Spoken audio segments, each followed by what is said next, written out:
Our second reading this morning is the 14th Psalm. The very first line of the 14th Psalm is, "Fools say in their hearts, there is no God." Now, it would be tempting for us as 21st century people to assume that the rest of the psalm is going to be about atheism. People who sincerely believe that there is no such thing as God. But atheism, in that sense, that sort of philosophical sense, really didn't exist until maybe the last 200 or 300 years. So we know that it doesn't mean that. It means something else. And so as I read the psalm, I want that question to be in your mind. What is the psalmist talking about when he says that these fools claim there is no God, saying that in their hearts? Fools say in their hearts there is no God. They are corrupt. They do abominable deeds. There is no one who does good. The Lord looks down from heaven on humankind to see if there are any who are wise, who seek after God. They have all gone astray. They are all alike perverse. There is no one who does good. No, not one. Have they no knowledge? All the evildoers who eat up my people as they eat bread and do not call upon the Lord? There they shall be in great terror, for God is with the company of the righteous. You would confound the plans of the poor, but the Lord is their refuge. Oh, that deliverance for Israel would come from Zion. When the Lord restores the fortunes of his people, Jacob will rejoice. Israel will be glad. The word of the Lord. Thanks be to God. Well, if the psalmist is not talking about philosophical atheism, he's talking about something that we might call practical atheism. If we live our lives as if there were no God, if we believe that God does not see, if we do not communicate with God, if we live our lives as though God does not matter, if we are asking the question of ourselves, where is God anyway? Then we are engaging in a kind of practical atheism. And that's really, I think, what the psalmist was talking about. Practical atheism leads to corruption. Second line, they are corrupt. The Hebrew here is very closely related to the Arab word for corrupt, and the Arab word has to do with milk that is spoiled. What a great picture of corruption. Something that started out good, something that was wholesome, something that you would want to take in, and yet suddenly now it has turned. It's sour. It's no longer good for what it was intended to be. Practical atheism leads to that sort of corruption and even violence, as the rest of the psalm makes clear. People who engage in practical atheism are foolish, not wise. For the psalmist, wisdom is not so much intellectual wisdom, but moral wisdom. Wisdom relates to our relationship with God. A righteous person is a wise person. That's the way the psalm sets it up. Think about our Old Testament lesson about David. Every text that we have had in the weeks leading up to this week have been about David and how great David was. Remember, David was a man whose heart was the same as God's heart. When they were choosing the next king, God told Samuel to choose David because he said, I can look on the inside and I know what's on the inside of David, and he's the right person to be the next king. But even David, when he quit thinking about God, when he thought that maybe God was not looking, when he lived his life as if God did not matter, we see what happened in the Old Testament lesson for today. And I don't want to take any thunder from the readings to come, but I can tell you that it was never the same for David and his family after that. The sword never departed from David's dynasty after that time. Practical atheism leads to these terrible things that the psalmist is describing. I mentioned that for the psalmist, wisdom and righteousness are really almost synonyms. As I was thinking about righteousness, it reminded me of last Wednesday when the Christian Education Committee of the church had a workshop, and we began with worship here in the sanctuary, and Emily Franson was leading us, and she asked the question, what is righteousness? What would it look like for us to study righteousness and to teach righteousness in our Christian education program?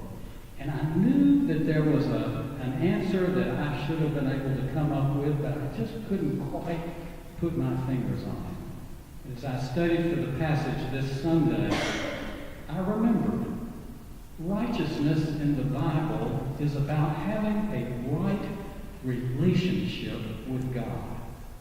It's much less about our day-to-day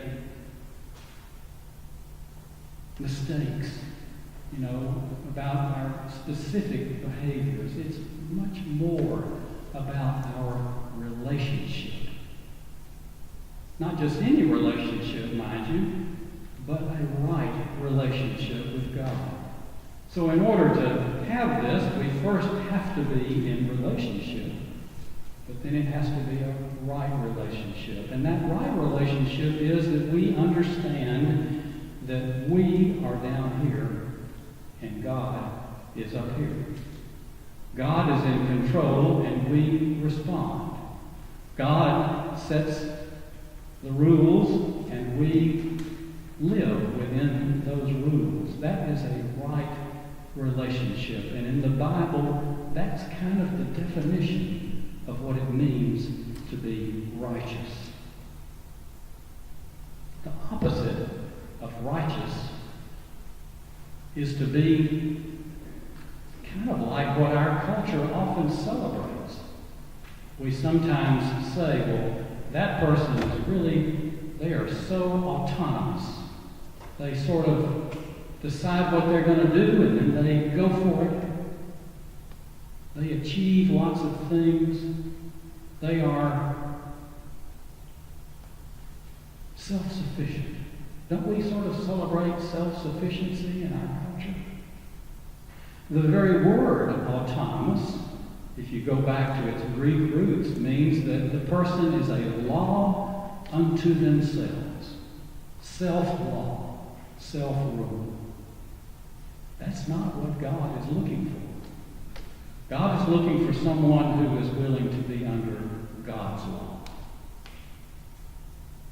So the psalmist tells us that to be wise, we must be righteous in that sense. If we're tempted to ask that practical atheistic question, where is God anyway? The psalmist gives us the answer. Right at the bottom of the page, God is with the company of the righteous. And on the next page, God is the refuge of the poor. God, I think, is with the poor because they don't have any choice but to rely upon God. Those of us who have lots have to make a choice. Am I going to rely on myself and on my accumulated belongings, my station in life, or will I rely solely upon God? The poor do not have that choice. And so God is with them all the time because they are constantly relying upon God. Didn't Jesus say in the Beatitudes, "Blessed are the poor in spirit"? I don't think he meant people who were sad. I think he meant people who understand that they need God. They need the things that God has. They are not self-sufficient within their own spirit. So even though we may have possessions, it's possible for us to be poor too. We should strive to be poor in that sense. Strive to be poor towards God so that we're always relying on God for the things that we need.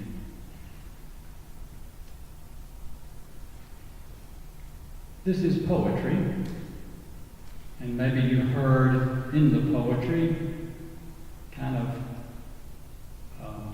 an possible inconsistency that troubled you a little bit. Verses 1 and 3 make it very clear that there is no one who does good. In verse 3, there is no one who does good, no, not one. God looks down from heaven to see if there is even one person who is doing good, who is wise, who is righteous in the way that we have talked about. And God finds not a one. Yet, as we continue to read on into the psalm, God apparently has a soft spot for the poor and for those who are behaving righteously, so there must be some who are righteous. What do we make of this possible inconsistency? Well, here's what the Apostle Paul did with it in Romans. He quoted this psalm, and he said, "All have sinned and fallen short of the glory of God." Every one of us is a sinner, but he says that can change. It can change through the grace of God and the coming of Jesus Christ into your life. It doesn't always have to be this way for you. You can count yourself among the righteous if you take advantage of what God has made available to you. So even though we all have this tendency towards sin, even a towering figure like King David, but yet with God, there is hope. So I just say, let's resolve that when the Lord looks down from heaven on Mountain Brook Presbyterian Church, God will find those who are wise. God will find those who are righteous. God will find those who are poor in spirit, who rely upon God every day. God will find people who are in relationship with God, who pray, who ask God for guidance, who consider not just that the world is a beautiful place, but that God made it all, and that we are thankful to God for that. Let's resolve that when God looks down from heaven, that's what God sees here. And if we ever feel like we're having trouble finding God, then we need to get out in mission and be with people who don't have as much as we have, and we will find God very